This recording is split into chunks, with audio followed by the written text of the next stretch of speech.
Hey, I'm Tim, And I'm Sarah. and this is Mic'd Up Marketing, a segment of the Brand Roots podcast.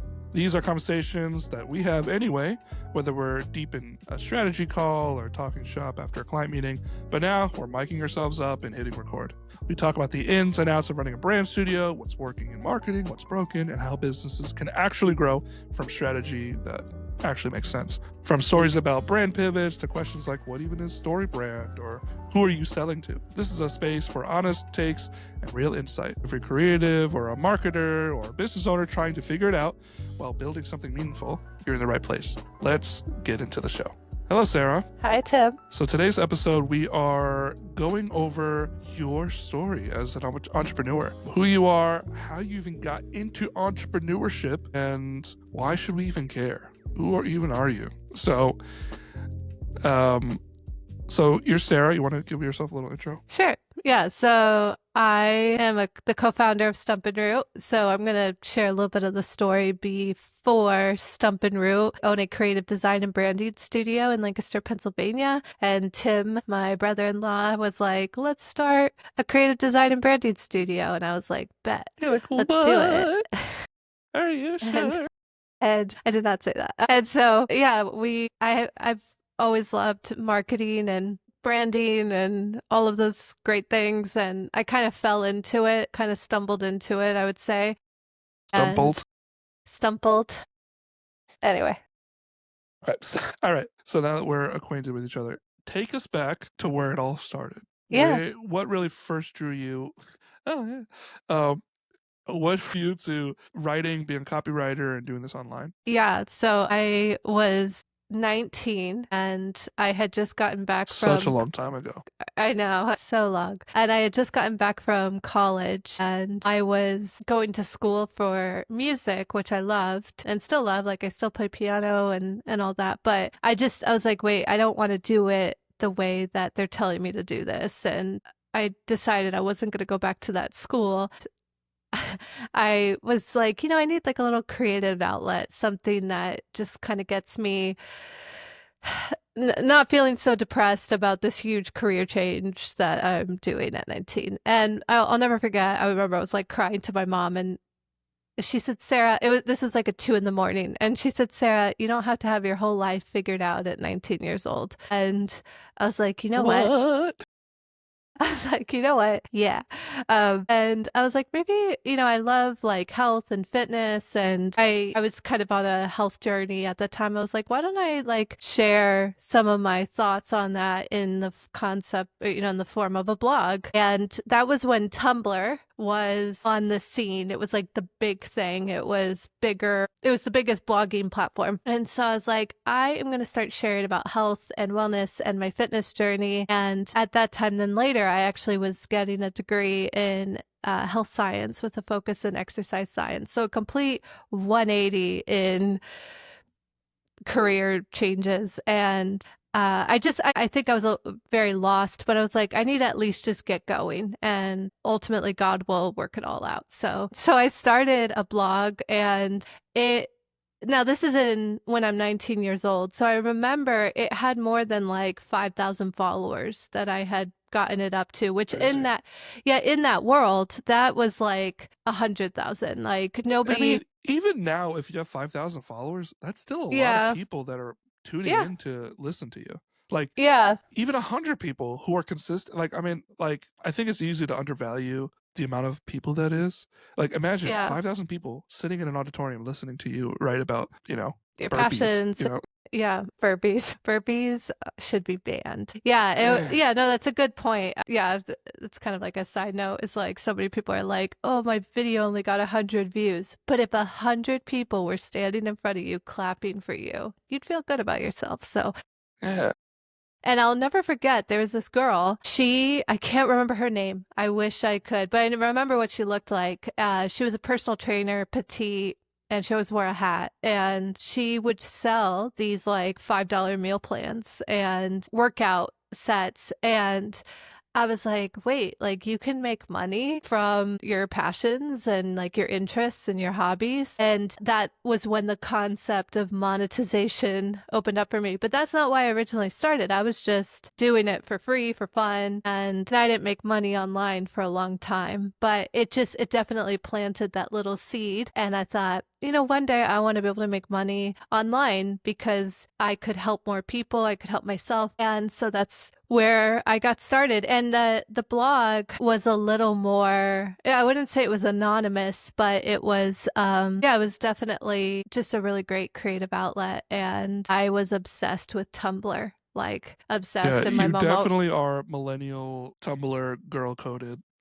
very. My mom says I'm the OG blogger of the family. And like that was my introduction to marketing because Mhm. in blogging, you learn about photography, you learn about writing, you learn about copy, you learn about just even little things like headlines and the spacing and how to engage an audience, how to, just write, not just for yourself, but for other people. Cause like that was a big switch. I was like, wait, if I just only write about myself, then people aren't going to be engaged. But if I start to make this about them, and then I'm almost like guiding them through what I'm learning, but it's to help them, now people are listening. And so that was my early start. That was like the big thing that I learned, and I still apply that lesson today as a co-founder, is like, oh, your business isn't about you, it's how you help other people. And as a side note, I think that's what a lot of business owners still don't get. They think that their business is all about them, their products, how great they are, and they're positioning themselves as the hero.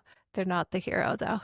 They are the guide. And if you can make that shift, then you could have a really successful business. So I didn't know at that time that that's what it was, but You were learned the accidentally doing lessons. the right thing. Yeah, yeah, yeah. It felt like the right thing.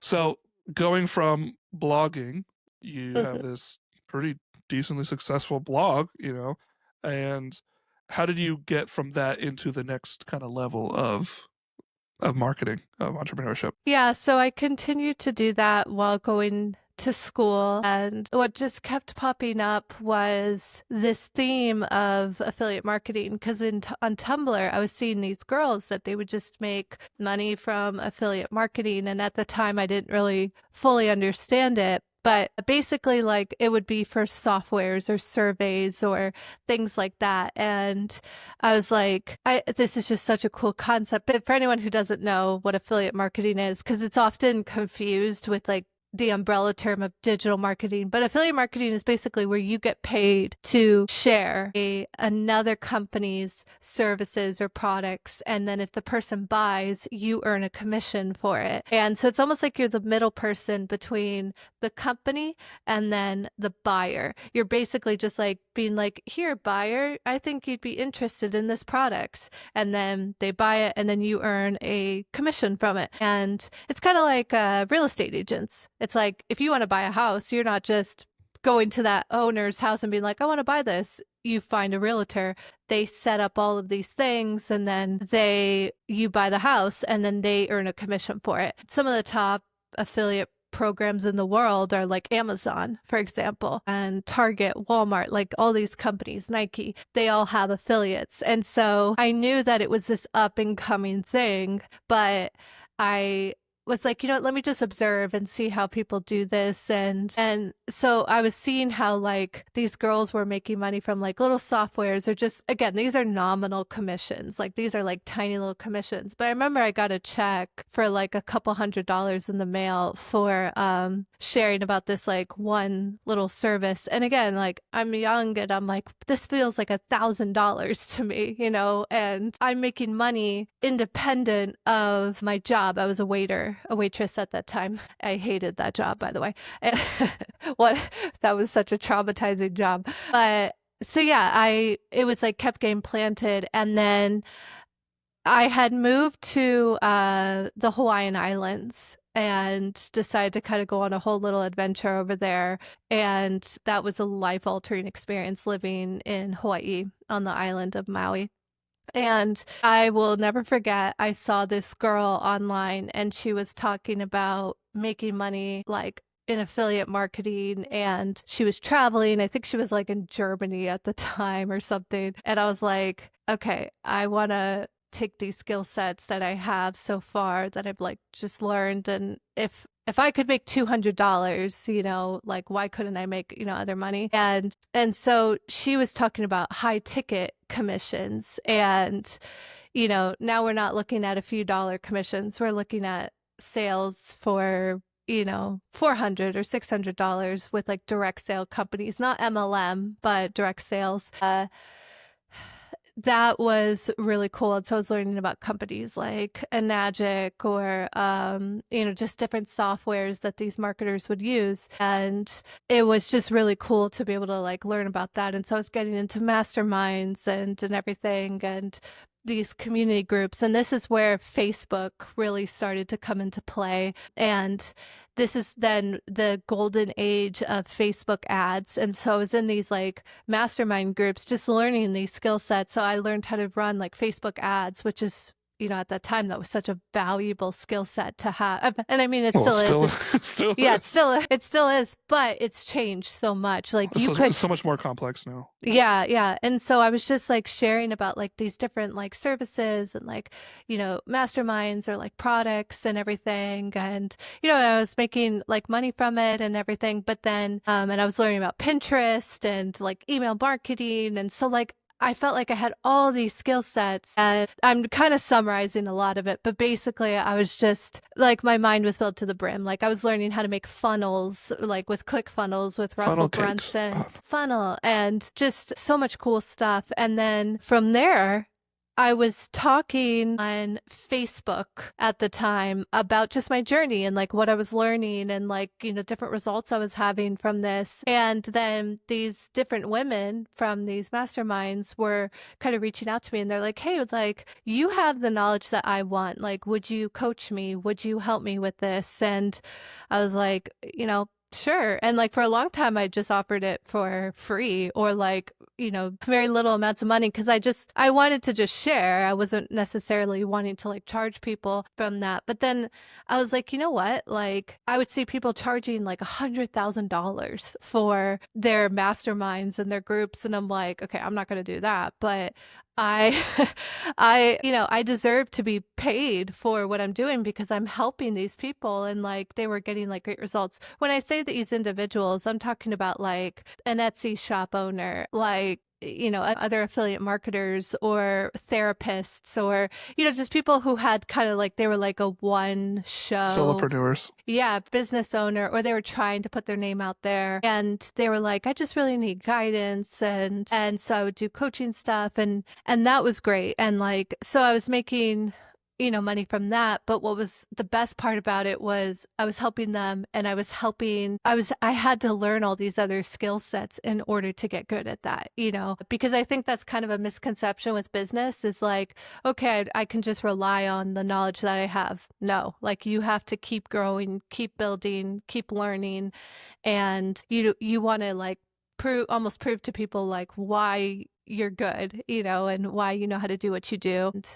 And so, yeah, that was just a really rewarding experience. It was also hard though, because you get very burnt out from that. And that's what happened to me. And I was going through some like health stuff at that time and some family stuff. At that point, I had moved from Hawaii to Florida and was just that. And then, the pandemic hits, and I actually like found a lot of success during the pandemic, but then that was also when like fatigue and like some health issues came up, and I was like, I can't do this anymore. And so I had like savings and stuff, but I was like, I need to just kind of take a break. And in that break, I thought I would find inspiration to get my second wind or third wind. And I didn't. I actually was like, I don't want to do this like coaching with these individuals anymore, not because I didn't love them or because I didn't find it rewarding, but because I wanted to work with like bigger companies, just like some people that were more established. And, and like I had done, for example, like I remember like Instagram, and I had a few different accounts, and like one of them I had like 12,000 followers on it or something like that. I had just kind of built like very quietly, and like talking about my health journey and stuff. And I was getting like brand deals at that time. And I decided, you know what, this just doesn't fulfill me. I don't enjoy this anymore. I'm not looking to be an influencer. And so I stopped posting on it. I deleted it, and then I started like a small family one, just for family. And then I ended up stopped posting on that because I was getting burnt out from social media. This is then when TikTok comes into the mix, and TikTok just radically changed social media. Like, it's crazy. We could do a whole episode just on that. And I was sharing about like Christianity and like Bible like lessons and devotionals and stuff. And that account, I think it was at its highest, I think like 40,000 followers. So I had, like I had all these like different examples of like, hey, I know how to grow followings. I know how to make videos that go viral. I know how to do all these things. But I kept finding myself in this like influencer type like setting. And I'm like, I don't want to be an influencer. Like, that's not what I want to be. That's not my vibe. That's nothing against influencers. I just don't want to do that. And so I ended up like later switching that account to use it for something else.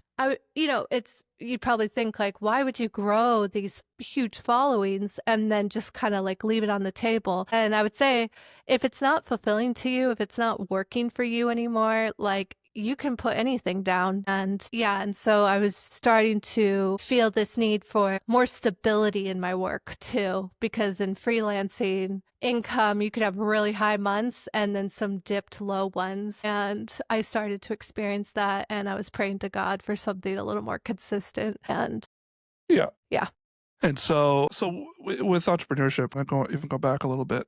Is that something that that mindset you were raised with, of like, oh, I can and should work for myself? Or was that really only introduced after Tumblr? You started blogging? Yeah, like my dad, he was definitely like had an entrepreneurial spirit. He was always trying new things. Like, I remember when Amazon first created their affiliate program like forever ago, and he built an Amazon store to try to create passive income, and it was him who actually taught me the concept of passive income. And then growing up, my mom, she had side hustles, and like, in the 80s and 90s, like MLMs were very prominent, like, because these stay-at-home moms were just trying to help earn an income. They felt compelled to do that. And so I grew up with that aspect of it. But in terms of having like a successful example of it in my family, no. And it wasn't until I saw that girl I referenced earlier on Tumblr, I was like, wait, she's just this like, everyday girl. Like, she's just making money from something that based on her knowledge. If she can do it, why can I? And Yeah. so I had to then fulfill the gap in those examples in my everyday life where with people who were entrepreneurs. So that's when I got into like Russell Brunson and like all these guys, and Amy Porterfield and Marie Forleo, like, just learning about these entrepreneurs. And I was like, wait, they were everyday people. It's not like they had this like special something. And like, funny enough, like the majority of them grew up poor.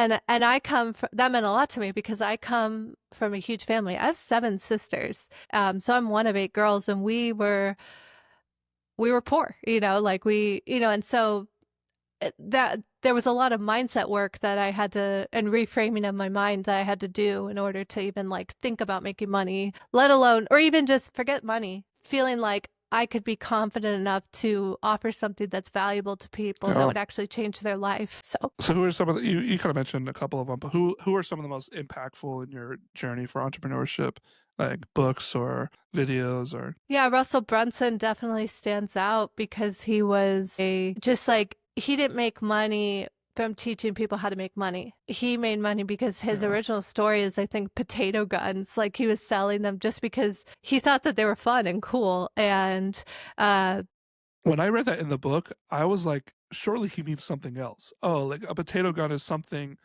else.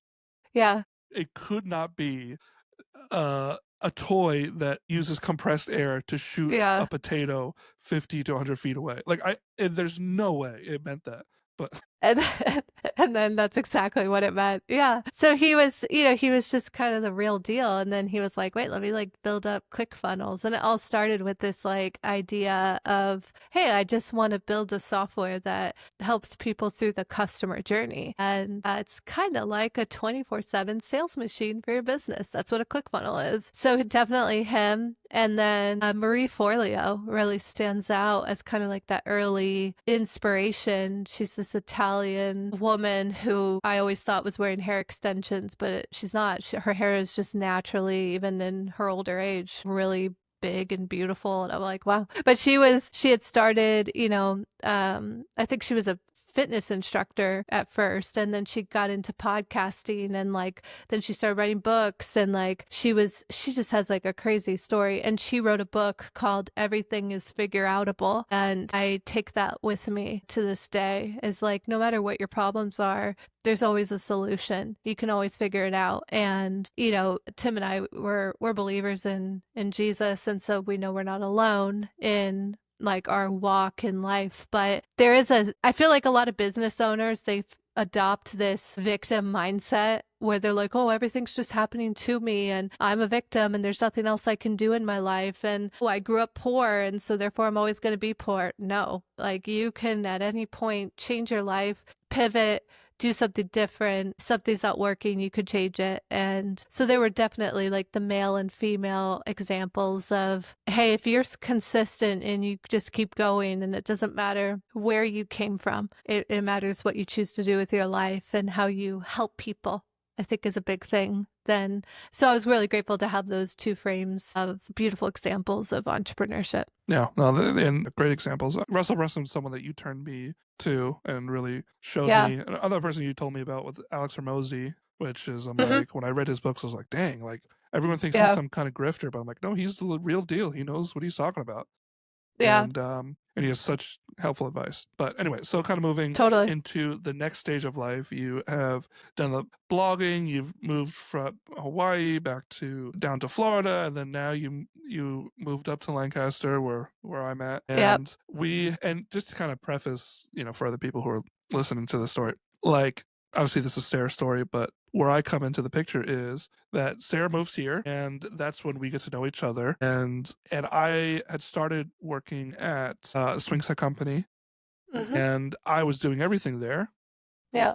Everything marketing wise, video, photo, social media, graphic design, like everything, every creative thing, you name it. And so I was already probably at least a year and a half in, definitely a year and a half in to the company, doing everything. And we had grown significantly business wise. It was really successful. But I was speaking of burnout, I was burned out. I was like, I need help. And so that kind of, you can kind of walk back, Sarah, and you come to Lancaster, and me and you have our interactions, if you want to talk about us as getting to know each other as friends, or becoming friends, I guess, eventually. And what led you to getting out of freelancing? Yeah, so I'll never forget, I had moved here, and this is like, I think during the pandemic, or like kind of like the tail end of it, the second time. And just was moving and kind of just, again, feeling that burnout still, and then Tim was talking. At the time, I'm like, oh, it was subtle. But then now I look back and I'm like, oh, it was so intentional. I think I was just distracted because I was like moving boxes and like whatever. But you were telling me, your wife, my sister, was over, and a couple of my other sisters were in the living room. And I'm like, oh, so what do you do, Tim? And you were telling me about your work at this swing set company. I was like, right on. And I think you were definitely planting the seeds. And then you kind of pitched the idea of, hey, maybe would you be interested in some like doing coaching, for this company, freelancing. And I thought like at first, well, I'm so burnt out, but then I was like, well, wait a minute though, this is like kind of what I want because it's like a more established company. And so I was like, yeah, like why not? So we did that. And I remember we had gone to see the movie Jaws. They had like re-released it in theaters. What a great film. Oh, we see it in IMAX. Yeah, we saw it in IMAX, and that movie turns 50 this, or no, it's 52, I guess. No, it's 50 years old this year. It's 50th anniversary. 50, wow. Yeah, and Tim's a big movie film guy for anyone who wants to know that. But we were watching that, and I was so enamored by the movie and like just like the storyline of it. And I thought, like, man, like this is what I love. Like, I just love storytelling. And I was like, if I could help this new swing set company tell a better story with their business. And by the way, you did such great work with that company before I was even in the mix. Yeah, we just didn't have short form and we didn't have Pinterest. And I was like, Yeah. we need, and Sarah, obviously, that's where her expertise was. And that was, And that was my copywriting. wheelhouse. Yeah, that was my wheelhouse. And I was like, wait, I know how to grow followings. I know how to do this. Like, but it definitely stretched me creatively. And because I'm like, it's not like it's like a jewelry company. It's not like it's a nail polish company. That's very like one track minded. Talking about swing sets, like an inanimate object. And, I was like, I really need to kind of dig deep here. And so then I did that first session. And I remember actually praying, I was like, God, please let them see like my value. Like it's nerve wracking public speaking, but I was like, let him just like see my value. And well, since you were in that meeting, Tim, and I was also presenting to you, and there was another co-worker at the time, what were your thoughts when I did that first presentation? Well, I mean, I was already sold on you. That's why I Yeah. advocated for you. And, me and you had the way that because we're so different. We kind of talked about this before. Me and you are such different people, like almost complete opposites in a lot of ways, Yeah. where the one thing that we really both could like, if we talk about this, like, oh, we can actually talk and have conversations about, it was always marketing or, Yeah. and so that's how we would bond is through marketing and talking about strategy and stuff like that. Mm-hmm. And I was kind of like testing the waters. I remember we were driving to your other sister's house in Maryland, and you were in the Yeah. car with us, and so I was just it was just me and you talking about Pinterest and strategy, and it was definitely pointed. It was a pointed conversation because I was like, all right, let me see where she's at, and maybe Yeah. if she'd be willing to help the swing set company. And so I was just kind of getting her read on it, and I was like, you know what, it'd be really amazing if she can actually help us out in these areas that either I'm too busy to get done, or I just have someone who's done this for years. And so bringing you, kind of go back to the first meeting, I'm like, well, yeah, that's exactly what we need. I mean, and it's also Yeah. it's exciting working with your family, in a lot of ways, and there's a lot of negatives to that too, that we've experienced. But um, but it's kind of different when because you put them in a new context, like seeing in a different context that isn't like we're all hanging out as a family and Yeah. you're pitching and talking about this presentation and going through these different things, and it's fun to be able to see your family shine in ways that you don't get to normally see them shine in. Yeah. Yeah, same for you. I got to see you in your work, and then I was like, oh, wait, like we actually have a lot in common because I saw that you had a value in branding and marketing and design, and that was important to me. And so when I did that initial presentation, I thought like, okay, I think that went well and everything. And then the second one that the CEO of the company actually sat in on, and I was saying like, you guys really just need to go hard on short form video because you were doing long form video, which is so important for the company. But that's more of an educational branch of yeah, it's a more of an educational branch of the business and like really closing the sale, whereas like short form video really casts that wide net Oh to be yeah, able to bring more people in. yeah, exactly, and that's because we had grown pretty significant. We like when I started, they had maybe 1,000 followers on Instagram, Yeah. but there was no traction. It was like ugly photos and stuff. And then because I was posting consistently good quality, photography, and I hadn't really done any video on only because I was so focused on building the brand as a whole, Sure. Yeah. and that's where Sarah came in, where you can come in and do those other important things, and you grew it that much more. You doubled where we were before, and so that was just the Mm. importance of creating that short form content and strategy that I couldn't do. It's Yeah. and having, and also the other part of it is having a team. Like we became a team there, me and you. Like Mm-hmm. it's one thing to be a solo person, like, and I'm sure there's people who might be listening to this where they've done it just by themselves. So like they're the person in the company that is the creative, and you're just doing it by yourself, and it sucks. But having at least one other person in there, like you can bounce ideas off that person and you can grow together. And that's, why we brought on Sarah. And so going from freelance to now we offer you the job. We were like, hey, Yeah, the plot twist. so I think we were a few weeks in. We were maybe 3, 4-ish sessions out of 6. I think it was a 6-session thing we had got from you. Yeah, it was And a 6-session package. Yeah. and so And I it was like talked, after the second one, yeah. and we were about to hit, sorry, it was at the third one. Then you had pitched that to me. And I had talked with, the owner of the company, the other guy, and I was like, hey, well, actually, I think, and it's all foggy now, it's been a few years, but I know that the owner of the company definitely was like, well, why don't we just hire her? And I was Yeah. like, great idea, because Yeah. that was my whole point. I was like, let's just get her, right in the door, her foot in the door, and then they should see her value and want to hire her. And so Right. that's what we did. And so I was like, hey, Sarah, so got an idea. And This so I is pitched my that to you. idea.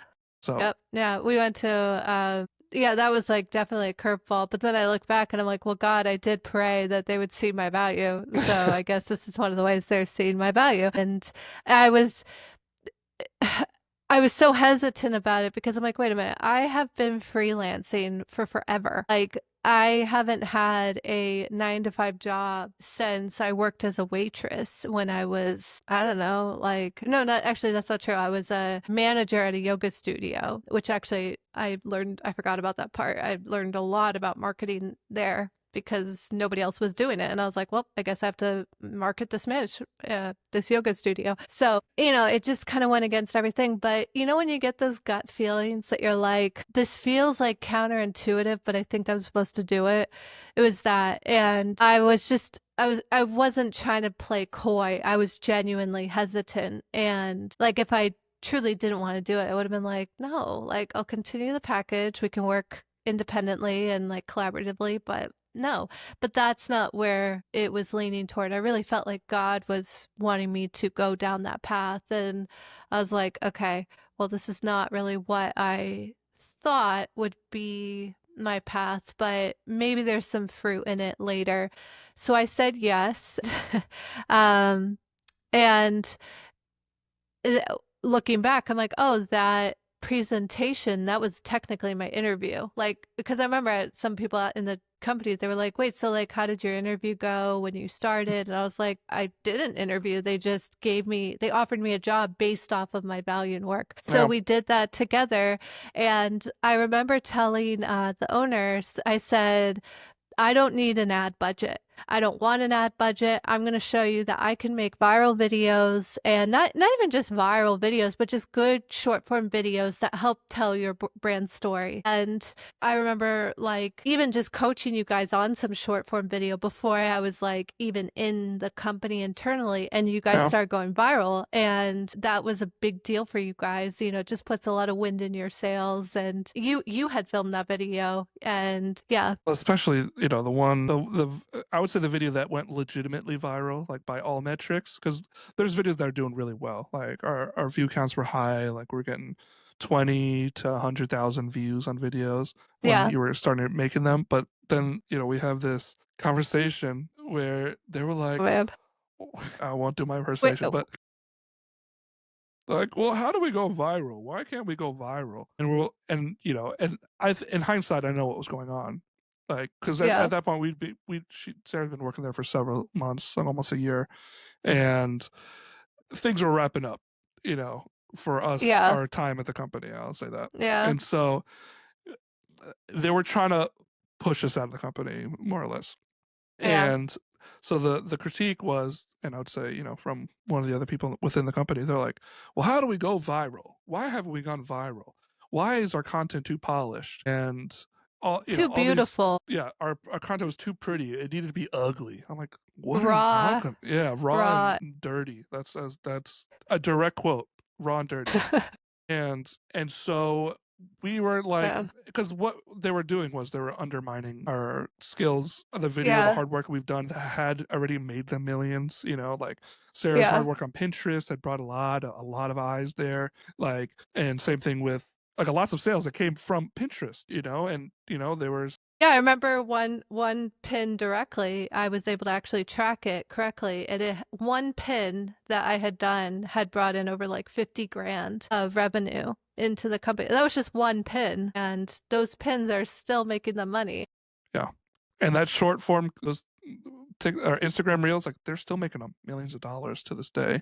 I know. And so anyway, so we're in this meeting about, they're pretty much just like, they're trying to, I don't know, it almost felt like they were intentionally trying to embarrass us or talk down to us and diminish us. And It felt like an ambush. yeah, that's exactly what it, because they said, hey, let's have a meeting at this one place. And they didn't tell us what it was going to be about. Yeah, it And was a coffee then, shop. And yeah, they made it seem like it was very friendly, like, oh, we're taking out for coffee and like let's just talk creatively. yeah, And then it was an attack, yeah. and they picked the two wrong people to attack because the one thing Tim and I both have in common is that if you fight, like we'll fight harder, and Yeah. like if If you you're punch me, accusing I us, will punch harder. if you accuse us of something and it's not true, then we're going to protect ourselves. And Tim was on one aspect of it, I was on the other. We were just, we were being respectful, but I was like, I called out every single inconsistency, every lie, every Tim as well. And we were just like, no, that's not true. No, this is actually what's going on. And we were being compared to another company that was an outdoor product, but that wasn't a swing set company. It was a completely different It's a different product. industry, and also that company had millions of dollars behind ad campaigns. Totally. So it was a different company at a different level. And anyway, all that to say, so we have that meeting, we come back. I think either it might have been that same day or maybe even the next day after that. Yeah. And no, it must have been that same day. We come back, and then it was the same day. Yeah, we Same check day. on Instagram, and the video, one of the videos that me and Sarah had created, was going viral as we were speaking, getting hundreds, and then it got into the millions of views and interactions. Yeah. And I was like, oh, hey, business owner, remember you asked us about going viral, right? Yeah. Guess what's going viral? Our content that we're creating. And then all of a sudden, the tune changes with them. Yeah.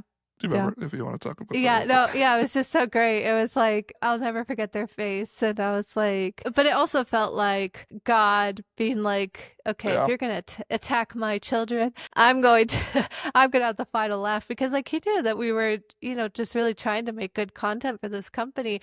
And I'm not saying it was a one-hit wonder.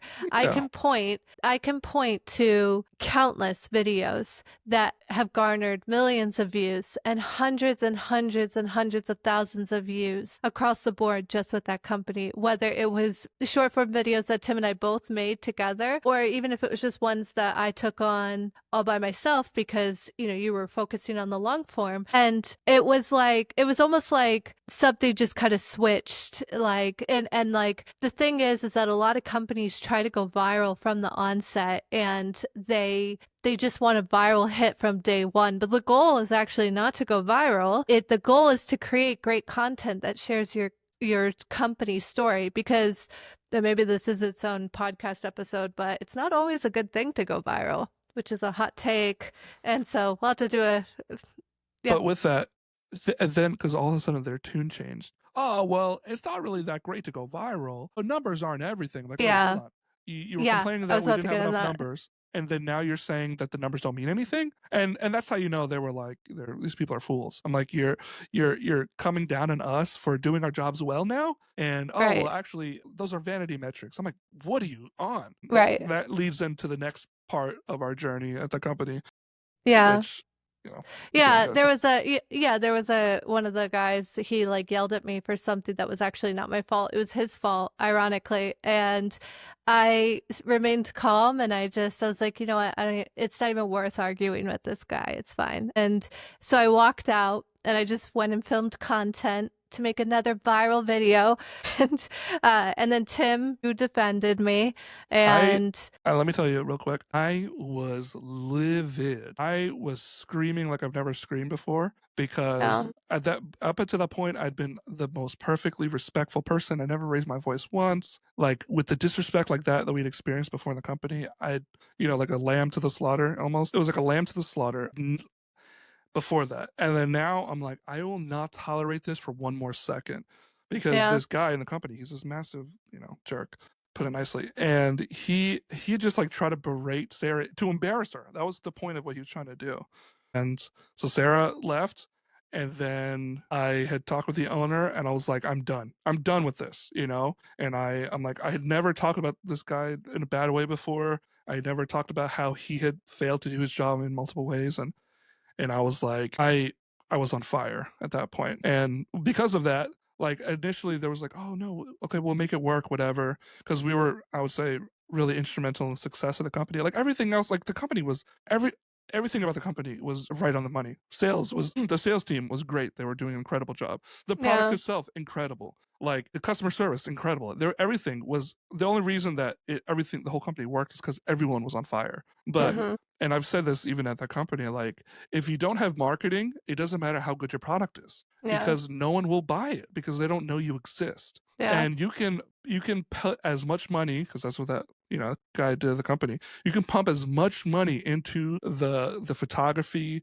as much as you want. But if it's bad, ugly, raw and dirty photos with Oh like my gosh. smudges and stuff like, tilted at an angle, like iPhone Yeah. shots, if it's bad content, people will not click on it. It doesn't matter Yeah. how much money you spend on it. And so, anyway, if Sarah, you can talk about us exiting and Yeah, so it was just we knew it was coming to a wrap, and like I guess like part of why it was coming to a wrap was because we could tell that there was jealousy from, a key person there who was supposed to be like in our corner but wasn't. And I genuinely think this person was just very jealous and couldn't take credit for the work that we were doing. oh, he's trying to. I think he actually successfully did take credit for our work, which is why Yeah. no one stood by us. Yeah, and that was just a very frustrating thing. And I was like, I'm just ready to move on. Like, I don't need this job. Tim doesn't need this job. And then there was an opportunity to work at another company, and that was closer to our, where Tim lives and then where I live. And yeah, he had known and heard of Tim because Tim posts a lot on like LinkedIn and stuff. And so Tim had, like his foot in the door. But then he asked, well, could I hire a team? And the first person he's thinking of is me. And so now we exit out of the company, and I was like, good riddance. Like, learned a lot. Thank you, God. Goodbye next. Like I was like prancing out of that building. I was so happy. And then in comes this new company. And then the fun thing was that we actually got to hire one of my sisters and Anna. And so we all come into this new company. And before we start, I'm thinking I need to show this guy what I know how to do, because if I don't, then I'm gonna feel like this pressure that I can't be here and stuff. And the temptation when starting a new company, so this was a landscaping company. So again, outdoor, but very different. And we come in, and the temptation when you first start is, okay, well, we should just start making videos. But Tim and I were on the same page. We said, you know what? We need to basically take apart the company in terms of everything that they're doing. We need to look at their whole story, their whole branding, their whole marketing, keep what works, get rid of what doesn't. And the branding was just not on point. There was another company that had done their logo, which I loved. I actually really liked their local company in Lancaster. I actually really loved their design work that they did for that. And Tim, I know you did too. But the company internally was actually not honoring that Style branding. guide. Yeah, and They the changed term the for it, colors. yeah, they would saturate the colors of it. They would change the font. They would add drop shadows, and that's called bastardizing the logo, to put it nicely. And it was, you don't do that. Like, for example, you don't see Starbucks at their location in Lancaster with a different siren logo versus like the one in Italy. It's now like Italian with like, it's all consistent, and that's branding. It has to be consistent. Otherwise it doesn't build trust. So we called that out. We're like, you guys need to stop changing this, because you want to build a brand. You don't have a brand, you have a business, and there's a difference between the two. And so we went through and we did the whole story brand. We read a book by Donald Miller called Story Brand, well, I read it. Tim had read it before. And we basically just decided we're going to build a new company in terms of the story, the message. We interviewed the CEO. We gathered as much information as possible. They had an Amazon store. We took that apart. I went through the website and I wrote out by list, bullet pointed every single thing that was wrong with the website, everything that was wrong with the Amazon store. Kindly tore it apart because I'm like, you guys, this isn't going to work. You're not going to be able to go from point A to point B to point Z if you are doing what you're still doing now. And then from there, because of all that branding and foundational work, now comes the test. It's time to start building or creating content. And this is like kind of a very redeeming part of the story. So my sister Anna, she was going to be the on-cam personality. And I thought, we need to have like a start here video, and that is pinned on Instagram. We could upload it to TikTok. I'm going to put this thing on Pinterest. And I kind of looked at this as like, hey, let me show you what I can do moment. And so Anna was on camera and I thought, I'm going to write this script. I'm going to write like the hook. I'm going to like, if we could only make one video for this company and it's all in, what would that video look like? And video starts getting made. I filmed the majority of it. I remember there was like a couple scenes that you filmed for me, Tim. And then it was time to find the trendy sound. And like, there was actually a lot of work on my end to go into that. And then I'm writing the copy for the text and the, like everything. Like it was like its own independent project. But I'm like, I just know that like this could be a really great video. It gets uploaded to Instagram. I wait to upload it to TikTok, and then I later upload it to Pinterest. And my golden rule was, okay, just wait, just let it do its thing. And a little bit later, it starts taking off. And 100,000 views at first felt like a million. Yeah, it was awesome. Like, dang. But then it starts climbing higher and higher on all platforms. Pinterest takes longer because it's more SEO based, but like Instagram and TikTok, it wasn't like it did well on one and the other it was okay. It was like they were both just growing and growing and growing, and it was insane to me. And like to this day, I'm still like actually kind of shocked about it. That actually like became its own beast. And those videos collectively between those three platforms have brought in millions of dollars for that company organically. Like and that the same thing that I said to the previous owner, I said, I am not going to ask you for an ad budget. I don't need one. I'm going to show you that I can make these viral videos. But what I believe that why did those videos do well? Like, yes, there was a lot of work on my end that, and like Anna being on camera was great. And there was a lot of like tricks, that I was pulling out of my sleeves of like, hey, turn this way and do that and get this kind of shot. Even after all the editing and all the, because I remember editing it and I'm like, that matters too. Like, it matters how I frame this. If I had to be honest and say, why did it go viral? I honestly believe it's because of the branding foundational work that we did from the onset. So yeah, I think it was like definitely a career highlight, like, for me in a lot of ways, but I look at it as a collaborative thing because that I did with you. And then Anna was just great. Like whatever she drank that morning and her matcha was working. Like she was just ready to go. And I think she also felt pressure too, because she wanted to show, hey, I can be a good on-camera personality. That video, obviously the owner was like, oh my gosh, like he bought us like lunch that day. Chick-fil-A. Oh, cool. Yeah. Thanks. I would have liked to check, but it's fine. I like Chick-fil-A. Chick-fil-A. But that was funny. I liked that. Tim's really good with the dad jokes, but that actually those videos changed our lives. And, they're still making that company lots of money, and it became a blueprint. And so Tim, you were posting that on LinkedIn, the success of that video. And that was a big deal because that put a lot of eyes on us, for us to get future clients. And so we did fantastic work for this company. I'm very proud of the branding work, the design work, but kind of a similar issue that ended up happening from this company to the previous is Tim and I have a standard of how we work. And I'm not going to make a video just for the sake of making a video. I want it to look great as best as I can. Sometimes there's things that are out of my control, but and then Tim's like, he's not going to work, create something that just for the sake of creating it. There's a standard of excellence. And we just felt like some people in that company didn't understand that and they didn't care. And they're like, whatever, it's fine. Like, just put it out there. But we were against that. And so then conflict started to come up. And this whole time I'm thinking, I'm like, it'd be so cool if Tim and I just had our own thing, because then we wouldn't have these issues. Yeah, we had talked about that even when we were about to leave, right before we left the swing set. That's company. That's right. Yeah. I was like, Sarah, what if we just start our own company and we call it Stump and Root? This like little idea I've had years before. And I'm like, what if we did that? And then, we move on into the next company. We weren't exactly fired, but we were pushed out.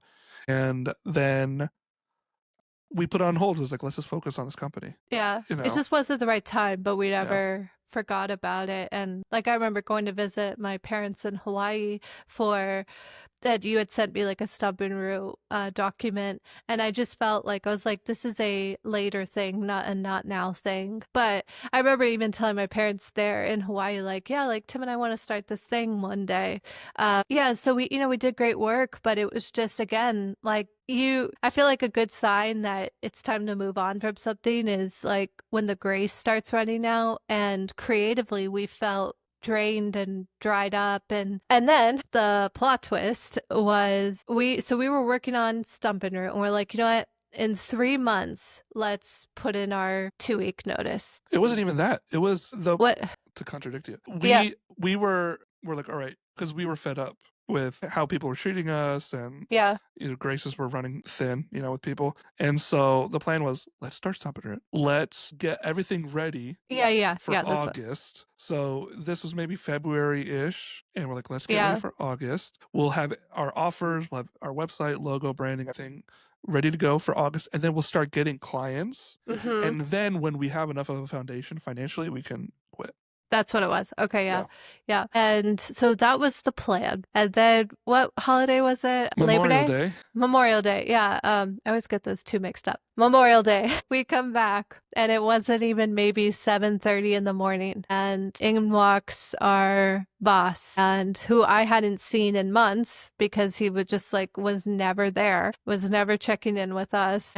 He told us that our entire department was being fired. So me, Tim, my sister Anna, at that time we actually had a fourth person who was a family friend of Tim's, Sam's. And then actually your wife, my sister Deborah, was doing freelancing for us as a blogger because we needed blogs. So 5 people were fired. The entire department was fired in a 30-minute conversation. And to say I didn't see it fully coming, I don't think that would be true. I sensed it. I just thought that it was going to be more dignified and respectful and have propriety, and it did not have any of those things. And I'll never forget when the CEO looked us in the eye and said that it's a bad day to be the CEO. And I remember thinking that's one of the most narcissistic things that you could say, because we just made you millions and millions and millions of dollars, buddy, like without a marketing budget or an ad budget, organically, and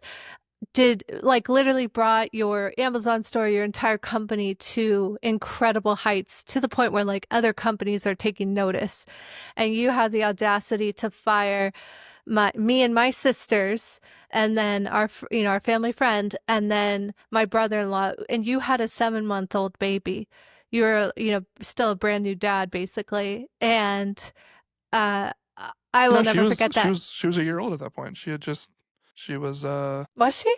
Yeah, because we got fired in May. Gemma's birthday's in February, so she was. Or was that around? Maybe I'm thinking how old she was when we left the swing set company. Yeah, sorry. So I was combining two things, but and that. And you want to know what I was thinking in that moment, Tim? I told myself, I said, I will never allow another man another business owner to make me feel like this. They don't get to be in control of my finances and my business and my life like that, because we had nothing. Like, it's like he has land and like a whole business. Like, he was getting the great end of the deal. We were left with nothing. And so that was a definite turning point. And there was so much grief wrapped up in that. But ironically, I felt relief too. And I was like, well, I guess, and I think you were thinking this too, I guess it's time to start Stumpin' Root and just go all in. And so we were going to do these brand sprints on our clients where we help them like build up a business more quickly. And then funny enough, we're now having to do the brand sprint on ourselves. And I remember, yeah, just filing for unemployment because I was like, I don't know what to do. Um, and then I had this feeling when I was applying for it, God tell me, say like, you're not going to be using this. You will not be using this unemployment. And it just felt like we were going to start this, and it was going to take off, by the grace of God. And that it did. And it did. 8 days later. Yeah, Yeah. 8 days later, we signed our first client, Health Haven Advisors, like our official first client. And I'll always remember that. And so that kind of brings us up to a year later, still Yeah. going strong, like growing the business. Like we've had amazing clients, and God's been so good to us. And what are some of your biggest lessons and reflections that you can kind of point to from your whole life into this? If I had to summarize all of my experience into these few sentences, it would be this. I would say, and this is going to be the part that people are like, I don't agree with that, but it's just the honest to God truth, speaking of God, is that you have to have someone bigger than yourself that you live your life for. And for me, it's God.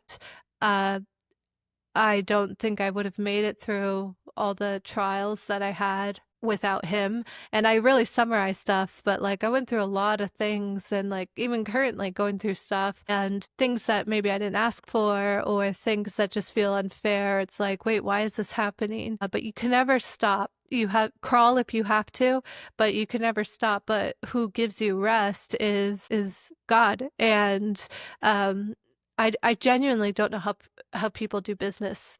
Prayer and God, and I know that's not a popular thing to say, but it's just true.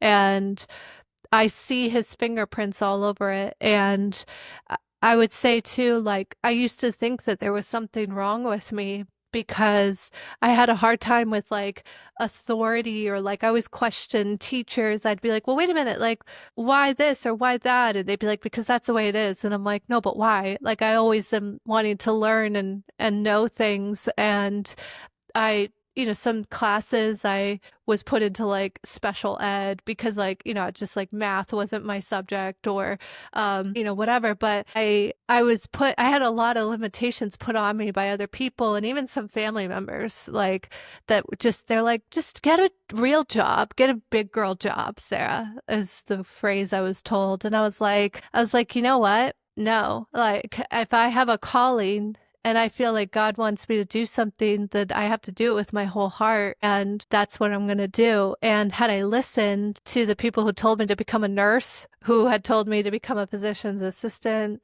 who told me to become a teacher, my life would look different. And I know I wouldn't have been happy. But if you have a calling to be a solopreneur or an entrepreneur, there's nothing wrong with you. And even if you struggle with ADHD or just staying focused, because statistically, business owners, they struggle with ADHD because they're just built a little differently. And it's not that they're better, but they're just different. And lean into your differences and do something that you genuinely love. Really try to help people and to give more than you take. Be honest with yourself in what you're learning. Take responsibility. There's a lot. If you have a hard time taking accountability, you should not be a business owner. Because every day, Tim and I, we have to look in the mirror and be like, you know what? We dropped the ball on that. We messed up. Oops, that one's on me. Oops, I look ugly today.